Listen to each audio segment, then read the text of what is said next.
Good morning, everyone. Welcome to the 26th edition of the Sploro Cascade Funding webinar series. I'm Andrea Cruzado, Communication and Dissemination Manager here at Sploro, and it's a pleasure to have you with us for a session dedicated to Water Innovation 2.0.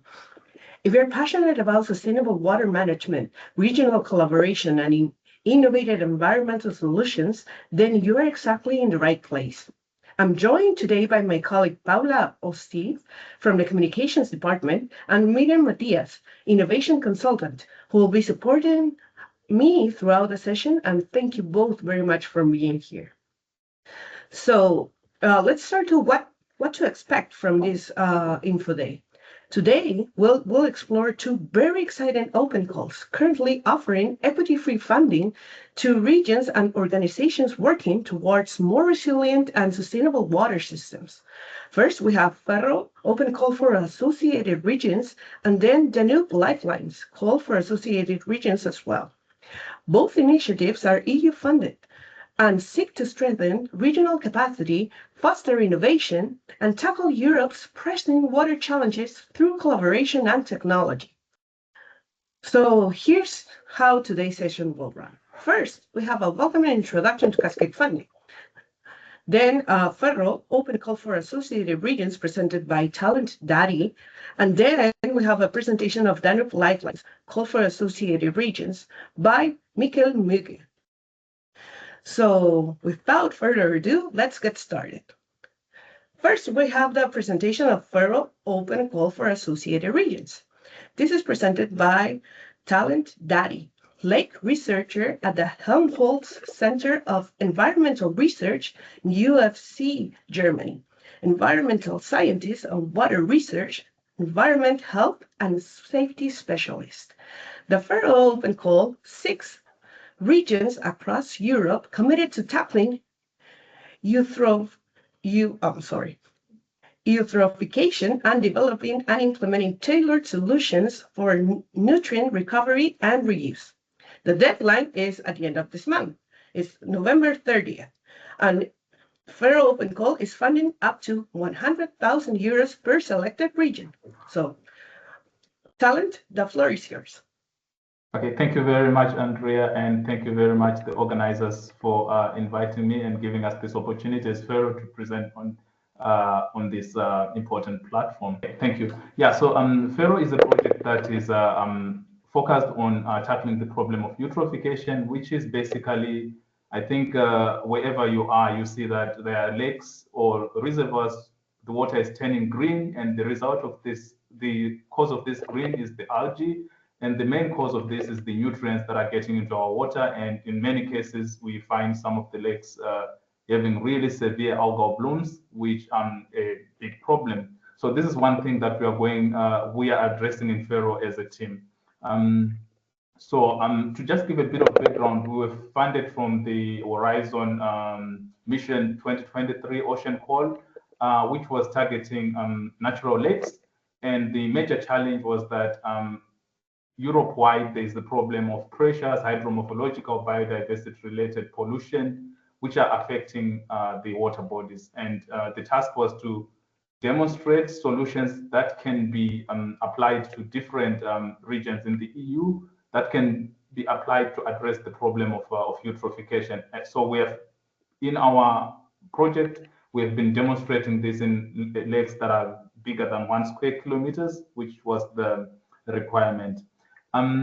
Just to give a bit of a background, we all know that phosphorus is a resource because we use it in agriculture, and on one end, it's also giving us problems when it gets into the water. And then we know that if we have to manage phosphorus in a sustainable way, we have to make use of efficiency and also recovery and reuse. And FERRO is addressing the big question of how we can address phosphorus recovery and reuse in together with lake restoration. So who are we? We are a consortium which is made up of 7 institutes, companies all across Europe. As you can see from the map, we were funded for a 4-year project, and now we're at the stage, which is the reason why I'm here to talk about the Cascade funding. So we'll be joined later on next year by 3 associated regions who are willing to implement some of the solutions that we are working on in FERRO. So to give a bit of background on restoration, so what happens is that we have got phosphorus coming from the catchments, from the agriculture, from the urban areas, and if it's getting into our lakes and we don't do anything, we normally find that our lakes are getting green, and we also putting more phosphorus high export into the oceans. I think you have seen for those living in coastal areas that the coastal areas are also getting green in some coastal areas. So no, restoration is not an option, but what we have been doing in the past, we have been trying to fix the restoration at the local level, at the lake level, and trying to reduce the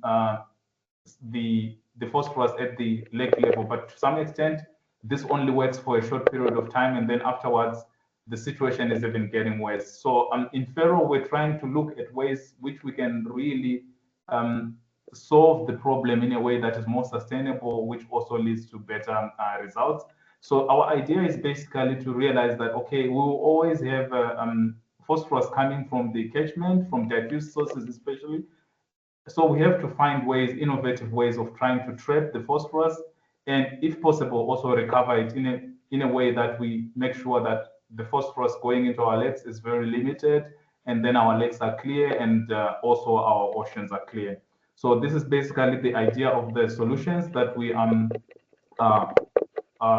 pursuing in FERRO. We have got 5 demonstration sites actually in Denmark, Germany, Czech Republic, and Estonia, where all the systems are lake or reservoir systems that are eutrophic, and we are trying to clean up these lakes by recovering the nutrients.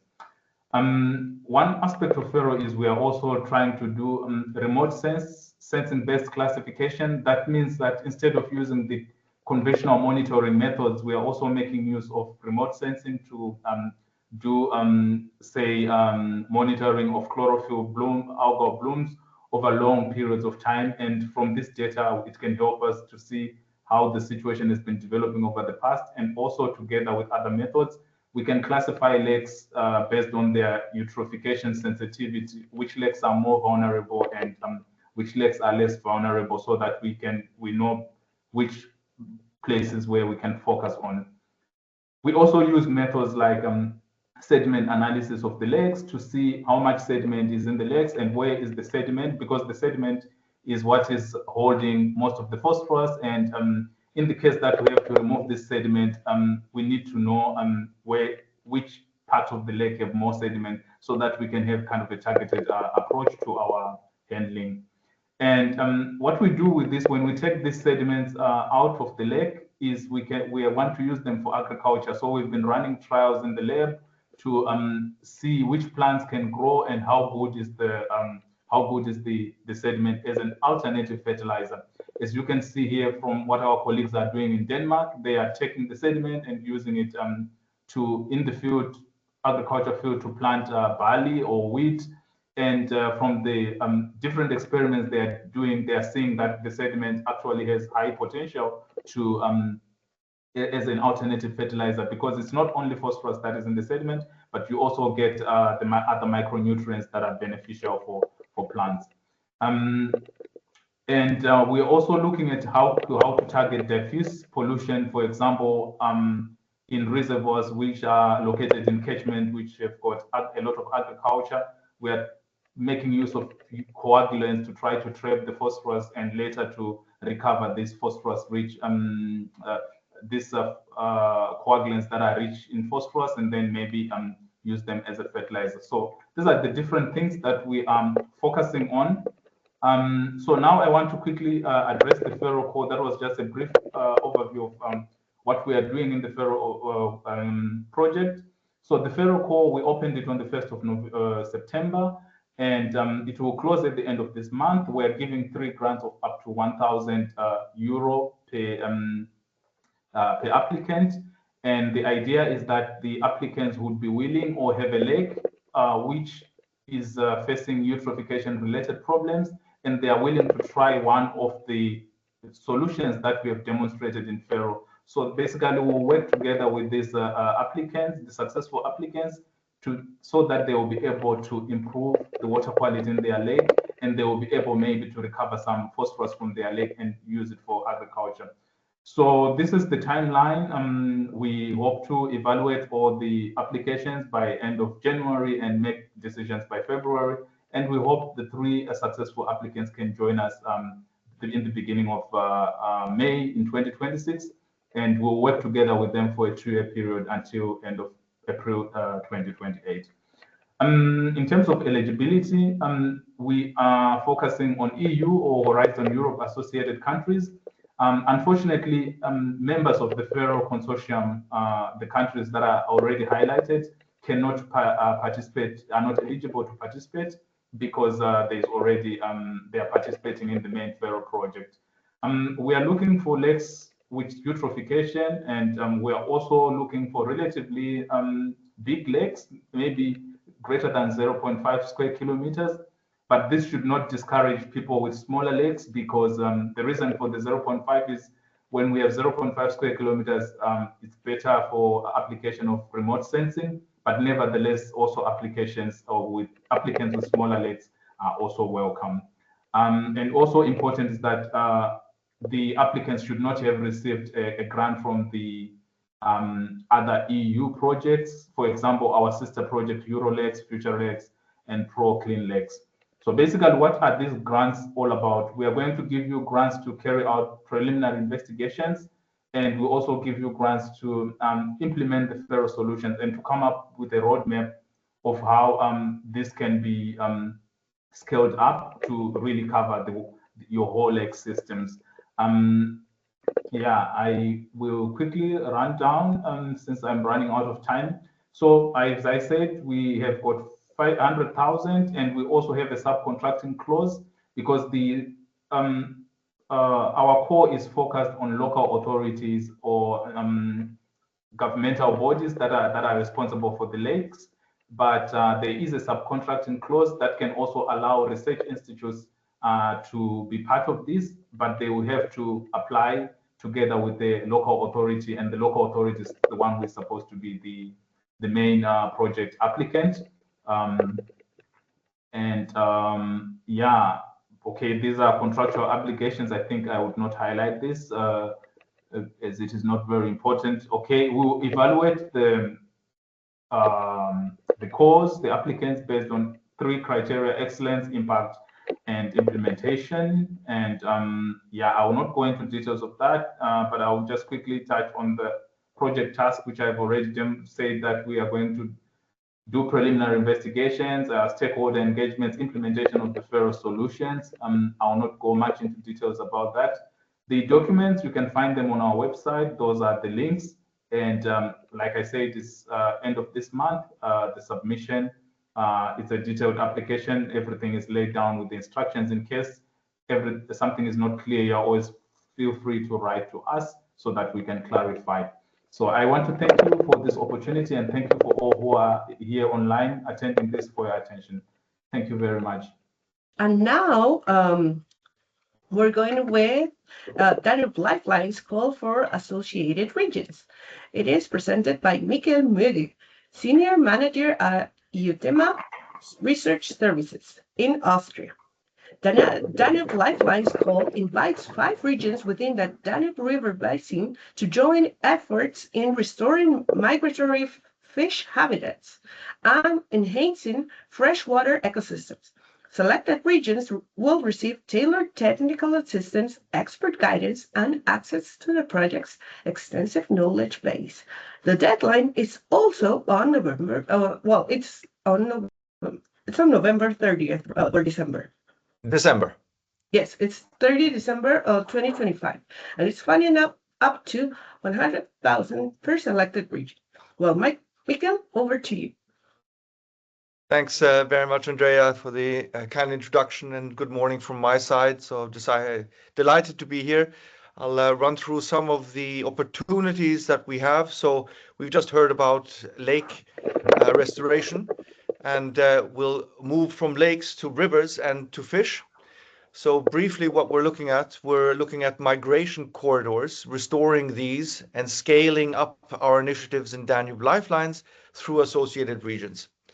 So the background and the theme is really, if we look at migratory fish, they are among the most threatened vertebrates globally, facing pressures from all kinds of things, whether it's hydropower, whether it's pollution, overexploitation, climate change.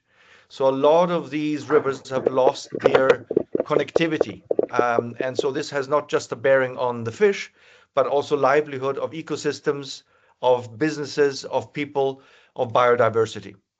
So at DANUBElifelines, we're really putting into place an action plan. It's a blueprint for the migratory fish recovery, where we combine a number of aspects, looking at socioeconomic, policy innovations, business opportunities, and combining this into ecological, long-lasting, sustainable solutions. And so what we're doing within the project, we'd like to replicate through a number of associated regions, and there's 5 of them. But before I'll go into that, let me quickly take you down the Danube and show you what we're doing. So it's a big project. We're close to 7.8 million euros in funding. We have 24 partners and another 17 associated partners covering the whole realm of policy, economics, and these are the individuals that lead this initiative. It's coordinated by BOKU, the Life Science University of Austria. And these individuals here really have a vision of reconnecting rivers to thereby restoring the biodiversity and promote solutions that go forward towards the conservation of freshwater rivers all across Europe. So the objectives really is to demonstrate these solutions for migratory fish and their habitats. We're looking at free-flowing rivers really through a transnational migration corridor. This will all be put into action plans that are being developed together with local, regional, and national authorities. We will then also train and educate these stakeholders, and I'll get into that. I think we have a very unique and interesting aspect with a business club that we're putting into life. And all these activities will be promoted through replication of these solutions. So it's really about protecting, enhancing, and connecting the networks, not just for the critical fish, but also identifying the knowledge gaps that we have. So a lot of these barriers are also in the minds of people. And it's putting these stakeholders and different actors together from the different sectors to enhance the cooperation, to understand what we're trying to do, have new evidence and tools that foster this communication, and then be able to identify and assess these solutions and implement them in various restoration opportunities, enabling then the conditions for the protection and restoration of these fish migration paths. So the key outputs that we're doing here is a blueprint for this recovery. So we're looking at a fish migration atlas and connectivity atlas, which we're developing. We're looking at the synthesizing a number of existing solutions that are already in place or being planned.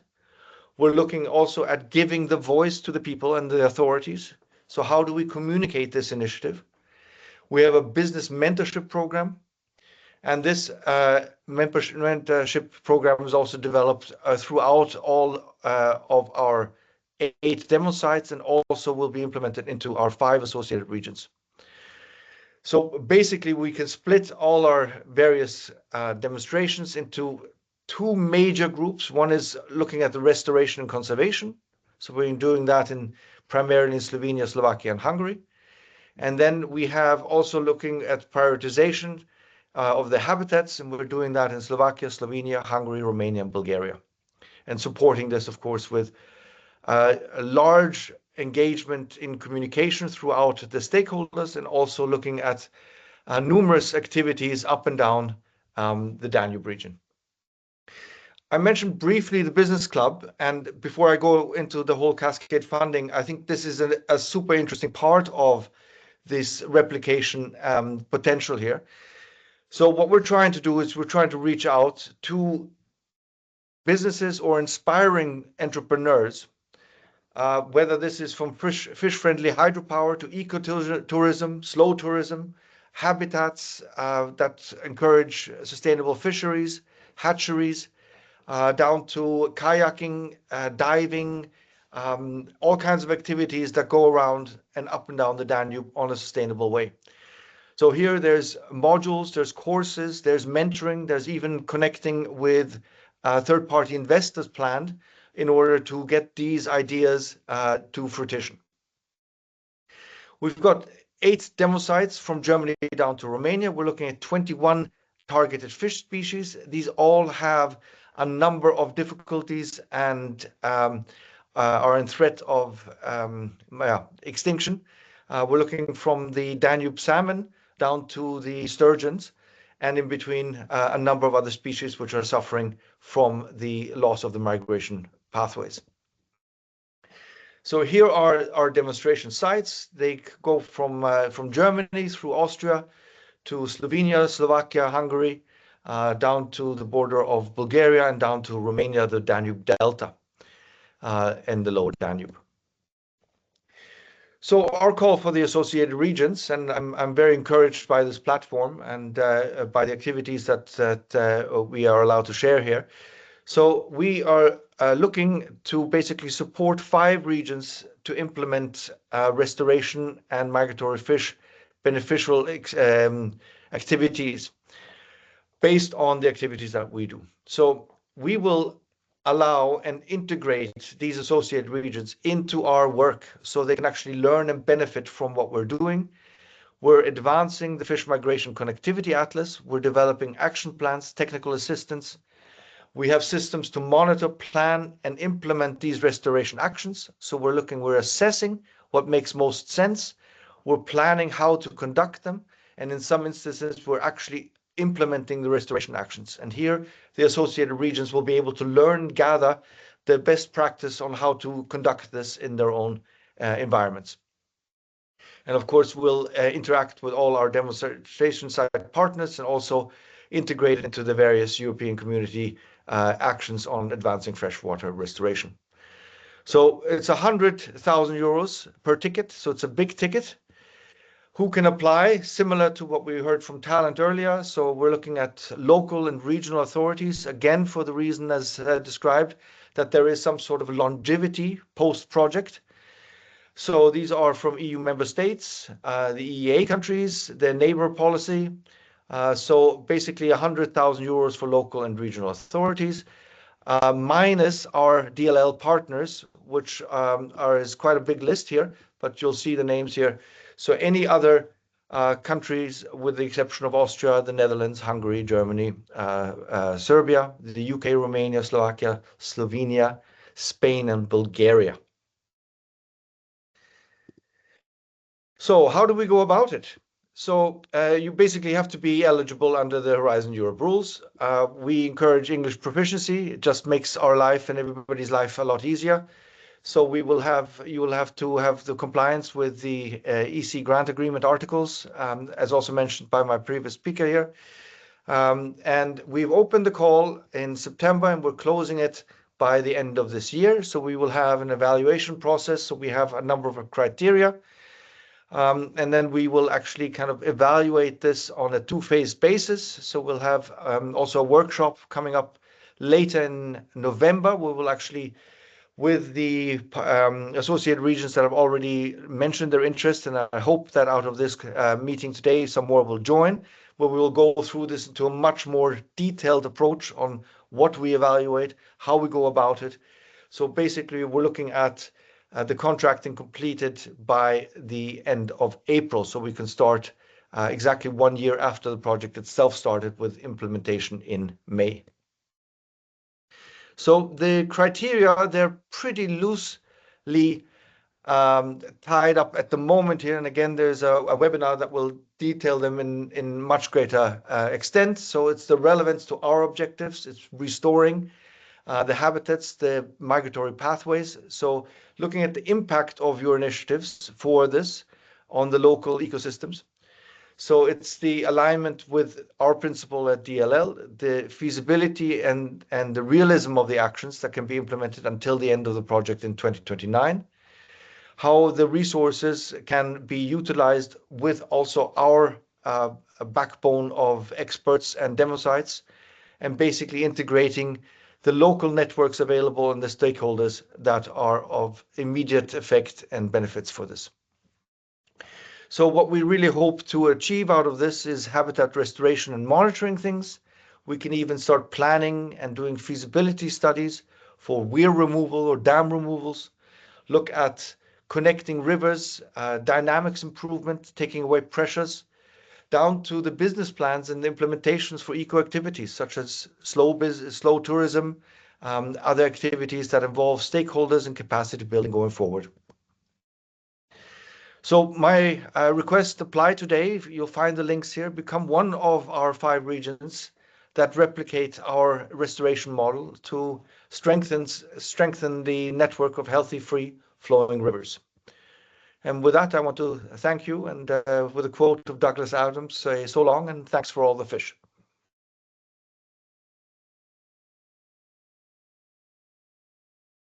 Thank you so much, Miguel, for your wonderful presentation.